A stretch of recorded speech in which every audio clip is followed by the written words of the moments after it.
வணக்கம் நண்பர்களே. உங்களிடம் பேசுவது விமலா. இன்னைக்கு நம்ம கேட்க போற கதை வைரமுத்து அவர்களின் தூரத்து உறவு. இதுவரைக்கும் இந்த சேனலை நீங்க சப்ஸ்கிரைப் பண்ணல அப்படின்னா மறக்காம சப்ஸ்கிரைப் பண்ணுங்க. பக்கத்துல இருக்க பெல் ஐக்கானையும் கிளிக் பண்ணுங்க. வாங்க கதைக்குள்ள போகலாம். எரிமேடையில் கிடத்தப்பட்டிருந்த அப்பாவின் உடலை கடைசியாக உற்று பார்த்தான் சிவராமன். இந்த சோக தரிசனத்திற்கு தான் அவன் அமெரிக்காவிலிருந்து பறந்து வந்தான். மனசை ஏதோ ஒன்று அடைத்தது.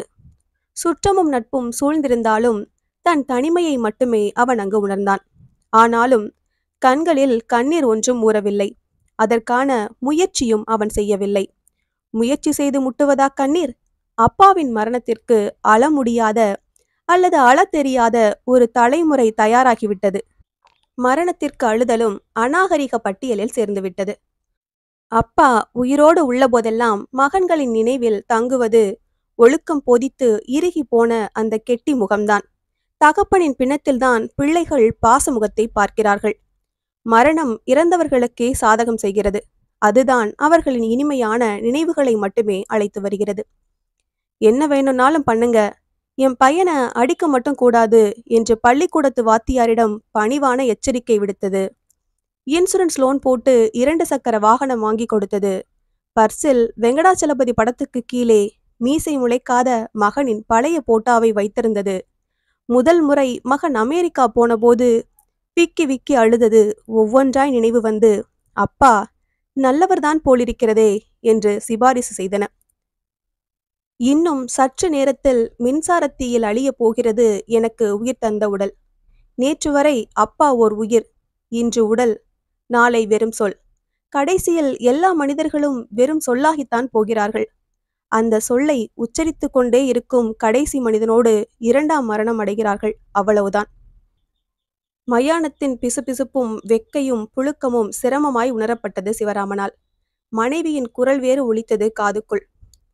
சடங்குகளில் தள்ளி நில்லுங்கள். ஏதாவது இன்ஃபெக்ஷன் என்று வந்து தொலைக்கப் போகிறீர்கள் என்று எச்சரித்து அனுப்பியிருந்தாள் சிவராமன் மனைவி கௌ, அதாவது கௌசல்யா என்பதன் அமெரிக்க சுருக்கம். சரி என்று சொல்லி வந்தான் இந்த சிவராமன் என்ற ஷிவ். மனைவியின் கட்டளைக்கு செவிசாய்க்கும் விதமாக எதற்கும் நாளைக்கு சாம்பலை பாலிதின் பையிலிட்டு ரப்பர் பன் சுத்தி கொடுங்கள் என்று சொல்லிவிட்டு வந்தான். வெந்து தணிந்தது கூடு. மொட்டை அடிப்பதை மறுத்து நீண்ட யோசனைக்கு பிறகு மீசையை மட்டும் தியாகம் செய்து வங்காள விரிகுடாவில் கால் நனையாமல் அஸ்தி கரைத்து வீடு திரும்பிய போது சிவராமா என்று உடைந்த குரலில் கதறி எழுதாள் அம்மா. வெளுத்த தேகம் இரத்த சோகை சொல்லியது. நீரிழிவில் கரைந்தவள் புடவை சுற்றிய நாற்போல் இழைத்திருந்தாள். சில்லிட்ட தாயின் கைகளை தொட்டுக்கொண்டே மகன் கேட்டான், அம்மா உடம்புக்கு எப்படி இருக்கு? ஏதோ இருக்கு. நான் தான் முந்துவேன்னு நினைச்சேன், அவர் முந்திட்டாரு. கடைசியா என்ன சொன்னாரு? நான் போயிட்டா நீ எப்படிதான் இருக்க போறியோ? அவள் கண்ணிலும் நோய் கசிந்தது. ஏன் நான் இல்லையா? அவன் அவசரமாய் மகனானான். இல்லையே சிவராமா, இல்லையே. அவரை பொழைக்க வைக்க வேணாம். சாகும்போது பக்கத்துல கூட இல்லையே. என்னம்மா பண்றது? தூரம். ஆமாப்பா, எல்லாமே தூரமா போச்சு. எல்லோரும் வெளியேறிய பிறகு நான் மட்டும் கொஞ்ச நாள் இருந்துதான் போவே என்று வீடெங்கும் வியாபித்திருந்தது துக்கம். இலை கழிந்த செம்பருத்தி செடிகளும் அடிமட்டை காய்ந்த 2 தென்னை மரங்களும் எஜமான் மறைவுக்காக தம் பங்குக்கு துக்கம் அனுஷ்டித்தன. பழைய வீடு. சுவர்களின் தோள்கள் உரிந்திருந்தன. அதில் ஊதுவத்தியில் சிரித்து கொண்டிருந்தது அப்பாவின் பழைய படம். அம்மாவின் எலும்புகளைப் போல் வெடித்த விதானத்தில் துருத்தி கொண்டிருந்தன ஹவுசிங் போர்டு கம்பிகள். கௌ சொல்லிவிட்டது ஷிவ் இதயத்தில் புகைய ஆரம்பித்தது. தனியா இருந்தா அம்மாவுக்கு வீடு தேவையில்லை. அம்மா அங்க இல்லைனா வீடே தேவையில்லை. ஒரு இலவு வீட்டில் ஈரமும் துக்கமும் 1 வாரத்திற்கு மேல் காயாமல் இருப்பதில்லை. அம்மா மெல்ல மெல்ல தன்னிலை அடைந்தாள். அப்பாவை பற்றிய கவலை மறந்து தன்னை பற்றியே கவலைப்படும் அளவுக்கு தேறிவிட்டாள். ஓட்ஸ் குடிக்கிறாள். சர்க்கரை இல்லாத காப்பியில் ரொட்டி நனைக்கிறாள். இலையுதிர் காலம் முடிந்த வெறும் கிளையில் முட்டும் முதல் தளிராய் சிறு புன்னகை பூக்கிறாள். மகன் தன் வேலையை ஆரம்பித்தான். அம்மா, எப்படிதான் தனியா இருக்க போறியோ? என்னப்பா பண்றது? விதி. வாழணுங்கிற ஆசை இல்ல, சாகவும் தைரியம் இல்ல. என் கூட அமெரிக்கா கூட்டிட்டு போறேன், வர்றியா? நீ வரமாட்ட. கேள்விக்கும் பதிலுக்குமான இடைவெளியை தன் விருப்பத்தை இட்டு நிரப்பிக்கொண்ட மகனை புரிந்தும் புரியாதவள் போல் பார்த்தாள் அம்மா. பரவாயில்ல, எவ்வளவு காலம் இருக்க போறேன்? சில வருஷங்களோ மாதங்களோ. உங்க அப்பா உயிர் விட்ட இடத்திலேயே நானும் இருந்துட்டு போயிடுறேன். தனியாவா? எப்படிம்மா? ஒருத்தரோ ஒரு குடும்பமோ 7-8 பேர் தயவு இல்லாம இப்ப இருக்க முடியாது சென்னையில. அதுலயும் நீ ஒத்தையில இருக்கிற நோயாளி. துணைக்கு யாருப்பா வருவா? நீ இருக்கிற இடத்துக்கு துணை வராது. துணை இருக்கிற இடத்துக்கு நீ போகலாம் இல்லையா? என்னப்பா சொல்ற? ஒரு இடம் பார்த்திருக்கிறேன். பெத்த தாய் மாதிரி உன்னை கவனிச்சுக்குவாங்க. உன்ன மாதிரியா? இல்ல, என்னை விட நல்லா பார்த்துக்குவாங்க. எங்க? ஈசிஆர் ரோட்ல பழத்தோட்டம். ஓ, முதியோர் இல்லத்துக்கு வியாபார பெயரா? கவலைப்படாதாம்மா, வீட்டை விட பாதுகாப்பா இருக்கும். அப்ப வீடு? நீ நினைக்கிற மாதிரி தான் நானும் நினைக்கிறேன். நீயே இல்லாத போது இந்த வீடு எதுக்கு? வித்துடலாம்னு நினைக்கிறேன். சிவராமா, இது அப்பா வாழ்ந்த வீடப்பா. அமெரிக்க பாணியில் தோள்களை ஏற்றி இறக்கி வாய் வழியே பெருமூச்சை ஊதிவிட்டு அம்மாவின் எலும்பு முட்டும் தோள் தொட்டு பேசினான் சிவராமன். அசோகரும் அக்பரும் ராஜராஜ சோழனும் வாழ்ந்த வீட்டையே காணோம். இதுல அப்பா வாழ்ந்த வீடுதான் நிக்க போகுதாக்கும். இத பாருமா, நாம வாங்கின வீடு, அதுக்கு முன்ன யாரோ வாழ்ந்த வீடு, நாம வாழ்ந்துகிட்டு இருக்கிற வீடு, இனிமே யாரோ வாழ போற வீடு. இதுதான் யதார்த்தம். வாயடைத்து போனாள் அம்மா. இந்தியாவின் புகழ்மிக்க தத்துவங்களை எல்லாம் கிரிமினல்களே அதிகம் புழங்கியிருக்கிறார்கள். நான் யோசிக்கிறேன் என்றாள் அம்மா. பழத்தோட்டத்தில் மகன் இவளையும் ஒரு பழமாக பதிவு செய்துவிட்டு வந்திருப்பது தெரியாமல். வீடு பழைய வீடு. இடம் நல்ல இடம். கோட்டூர் கார்டனில் ஓரமனை அது. தரகர்கள் அதற்கு தமிழில் வைத்த பெயர் கார்னர் பிளாட். 50x70 அழகான செவ்வகம். 1.5 கிரவுண்டுக்கு 100 சதுர அடி கம்மி.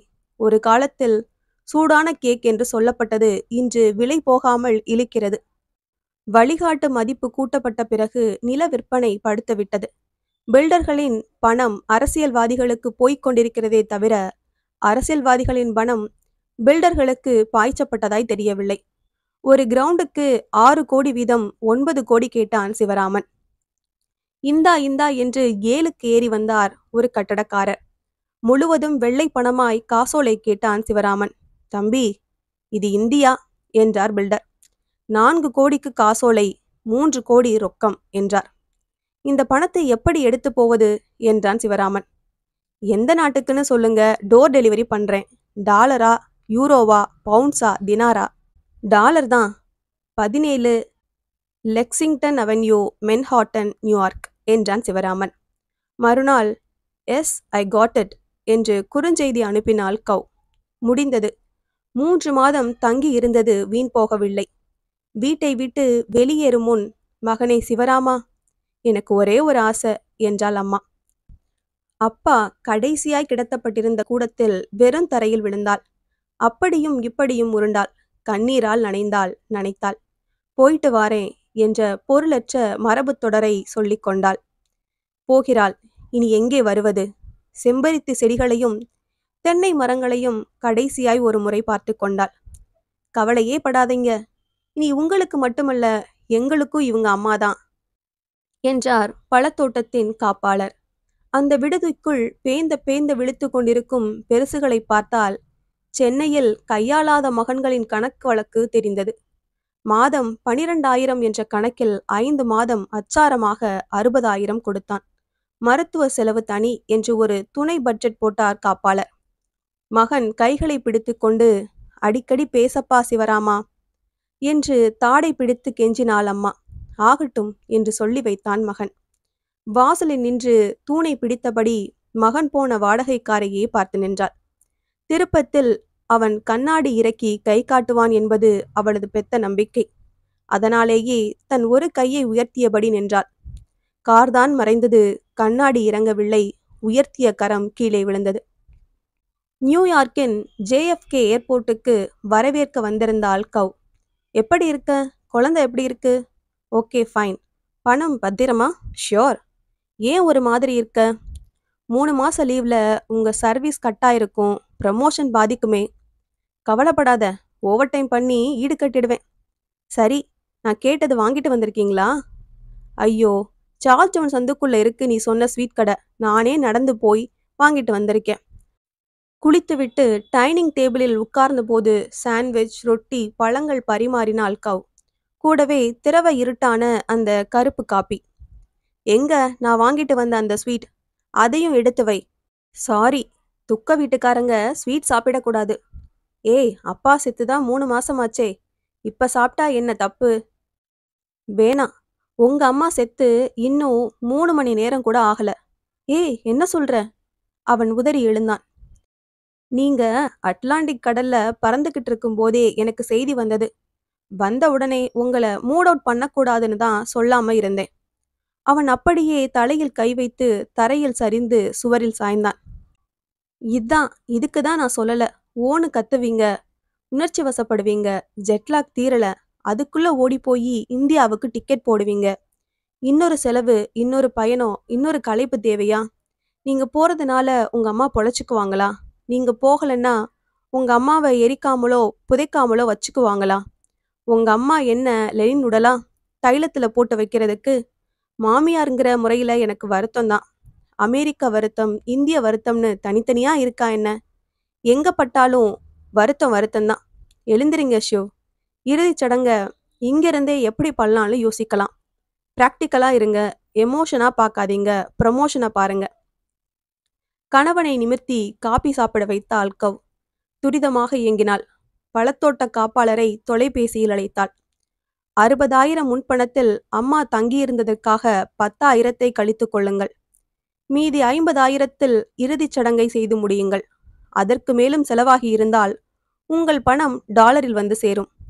மறுநாள் அதே நேரம். தோளோடு தோள் உரச கணவனும் மனைவியும் கண்ணிமைக்காமல் கணினி திரையையே பார்த்து கொண்டிருந்தார்கள்.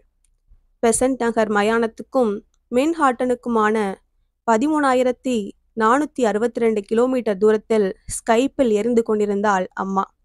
ஆறி போயிடும், டீ சாப்பிடுங்க என்றாள் கவ் தன் கோப்பையை உறிஞ்சிக்கொண்டே. இந்த கதை உங்களுக்கு பிடிச்சிருந்ததுன்னா லைக் பண்ணுங்க, ஷேர் பண்ணுங்க, சேனலை மறக்காம சப்ஸ்கிரைப் பண்ணுங்க. அடுத்த கதையில சந்திக்கலாம்.